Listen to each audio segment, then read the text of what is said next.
नमस्कार दोस्तों, मैं विनय दुबे मुंबई से सबको नए वर्ष की शुभकामनाएं देता हूं और तमाम पूरे विश्व के लोगों में शांति बनी रहे, भाईचारा बना रहे, एकता बना रहे, ऐसी कामना करता हूं। सन 2020 मेरे लिए 2020 मैच की तरह गया है। चाहे शुरुआती दौर जनवरी फरवरी में शाहीन बाग के 105 सभाएं हों, चाहे अप्रैल में मजदूरों के लिए बांद्रा का मजदूर आंदोलन करके सरकार को झुकाना हुआ हो, उसके बाद आंदोलन के बाद जिस तरह से सरकार झुकी है और बस और ट्रेनें चालू की गई हैं प्रवासी मजदूरों के लिए, तो कहीं न कहीं पूरे साल मेरे लिए धमाकेदार रहा है। एक बहुत यादगार एक अचीवमेंट मेरे लिए रहा है।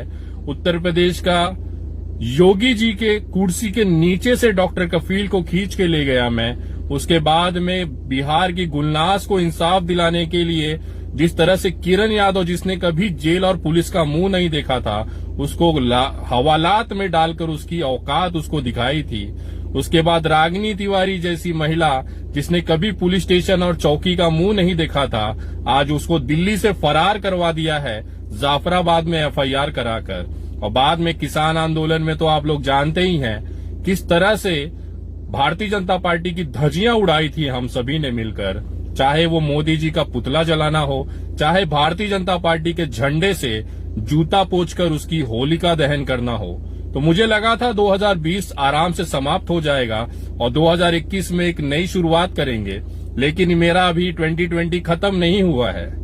कल दोपहर में मुझे अडानी जी की तरफ से, अडानी कॉरपोरेशन की तरफ से मुझे एक नोटिस दी गई है, जिसमें उन्होंने कहा है कि आपने हमारे सम्मान की, हमारी इज्जत की धज्जियां उड़ाई है। पानीपत के नौलता में जिस तरह से उनका अनाज भंडारण का एक जो केंद्र बन रहा था, गोदाम बन रहा था, उसका स्टिंग ऑपरेशन जिस तरह से मैंने किया, ये उन्हें बुरी लग गई बात। और उसके बाद उन्होंने अहमदाबाद कोर्ट में मेरे ऊपर 5 करोड़ रुपए का मानहानि केस किया है और उसकी सुनवाई इसी जनवरी में होनी है। तो मैं तैयार हूं। मुझे लगा था कि भारतीय जनता पार्टी और हमारी लड़ाई है, लेकिन अब भारतीय जनता पार्टी के जो सेवक हैं उन्होंने अपने मालिकों को मैदान में उतार दिया है। विनय दुबे का कद एक लेवल और ऊपर गया है। आज तक मैं नरेंद्र मोदी जी और अमित शाह जी और भारतीय जनता पार्टी की नीतियों के खिलाफ लड़ता था, अब उनके मालिक सीधा सामने आ गए हैं 1 to 1 करने। और ये जो केस हुआ है, ये अडानी वर्सेस विनय दुबे है। मतलब मुझे अपने बराबर उन्होंने माना है कि ये लड़के ने हमें डिस्टर्ब किया है, इसकी वजह से ये केस हुआ है। आप लोगों को दिखाना चाहूंगा एक छोटी सी वीडियो, जरा देखिएगा। विनय दुबे पर हुआ मानहानि का मुकदमा। विनय दुबे पर हुआ 5 करोड़ रुपए का मानहानि का मुकदमा।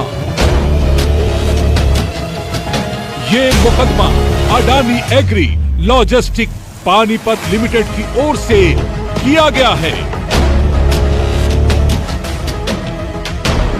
आपको पता होगा कि पिछले कुछ दिनों पहले विनय दुबे मुंबई वाले ने नौरथला गांव जाकर हरियाणा बॉर्डर पर बन रहे Adani agro logistic Panipat limited की एक स्टिंग ऑपरेशन के जरिए इस बात का खुलासा किया था कि यहां पर अडानी एग्रो लॉजिस्टिक की बहुत सारी जमीनों को घेरकर उसे अपने कब्जे में लेकर एक बहुत बड़ा भंडारण केंद्र बनाया जा रहा है। ये अडानी ग्रुप के लिए स्पेशली पिछले 1-1.5 सालों में बनाई गई है। उनके गुंडे वहां पे बैठे हुए हैं। अगर आप जूम करके देखना चाहें, वो लोग पूरी सुरक्षा कर रहे हैं कि इस रेल के और इसके बगल में जस्ट उसके उस तरफ ये गोडाउन पूरा है और उनके लोग बैठे हुए हैं कि कोई वहां पे पत्रकार ना पहुंचे, कोई वहां पे जाके जानकारी ना ले। यहाँ पे भी लगातार आप देख सकते हैं पीछे गाड़ियां आ रही हैं, जिस तरह से हमारा पीछा किया जा रहा है और पूरी जो एक छुपा के रखा गया है वो यहाँ पे उसकी पूरी तैयारियां हैं, जिसको लेकर Adani agri logistic Panipat limited ने विनय दुबे के ऊपर मानहानि का मुकदमा दायर किया है और 5 जनवरी तक अहमदाबाद कोर्ट पहुंचने का नोटिस दिया गया है।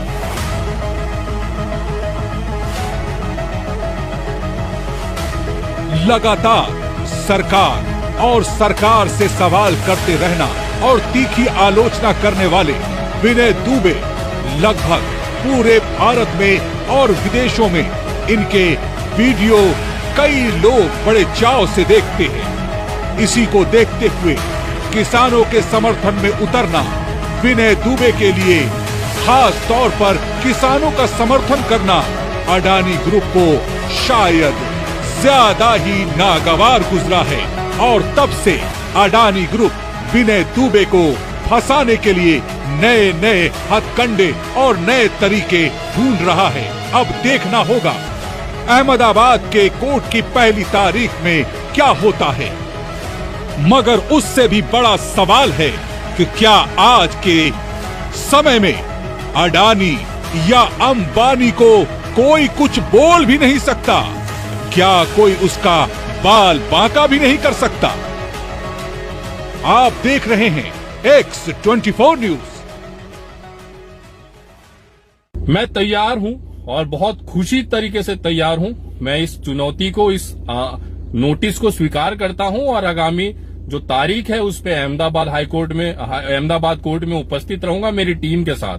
मैं चाहता था ये मामला नौलथा वाला कोर्ट में जाए। अगर ये अडानी न ले जाता तो उसे मैं अपनी तरफ से ले जाता, क्योंकि अब मुझे मौका मिला है वहां के किसानों को जो बेवकूफ बनाया गया, जो कौड़ियों के दाम पे वो जमीनें खरीदी गई, उनको धोखा देकर, अब वो सारे मामले वहां पे मैं रखूंगा और निवेदन करूंगा माननीय न्यायालय से कि उस पे ये निष्पक्ष अपना इस पे आप न्याय दें। उन जिनकी जमीनी गई हैं औने पौने दानों पर, जिसको अडानी जी ने कब्जा किया है, खरीदा है धोखे से, वो सारी चीजें वहां पे रखी जाएगी और मैं कोशिश करूंगा वो जो भंडारण और गोदाम बन रहा है अब उस पे स्टे ऑर्डर लिया जाए।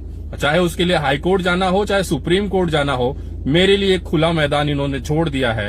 अब मैं धन्यवाद करूंगा उनके एडवोकेट टीम को कि आपने मौका दिया, कि कम से कम आपने सीधा बुला लिया है।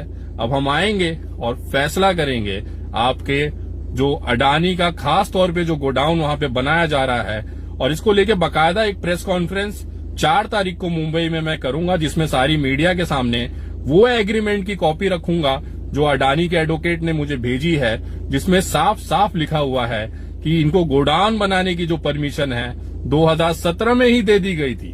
मतलब कृषि बिल आने से पहले ही इनकी तैयारियां थी, ये खुद कबूल कर रहे हैं अडानी जी। और मेरे लिए बहुत अच्छी चीज है कि ये डॉक्यूमेंट खुद अडानी जी के एडवोकेट की तरफ से मुझे भेजा गया है। वो आप जनता के लिए मैं सामने रखूंगा 4 जनवरी को मुंबई के प्रेस क्लब में या कहीं पे भी जहां पे मुझे परमिशन मिलेगी, वहां पे मैं अपनी बात रखूंगा और हम लड़ेंगे। मैं माननीय न्यायालय का सम्मान करता हूं और उनके जो फैसले हैं उसको मैं विश्वास रखता हूं कि इस बार न्याय जरूर मिलेगा और लड़ाई जो है बड़ी रोचक और मजेदार होगी, क्योंकि अब जो लड़ाई है अब डायरेक्ट मालिक और विनय दुबे के बीच में है। मुझे अच्छा लग रहा है, थोड़ा सा गर्व का विषय है कि मेरी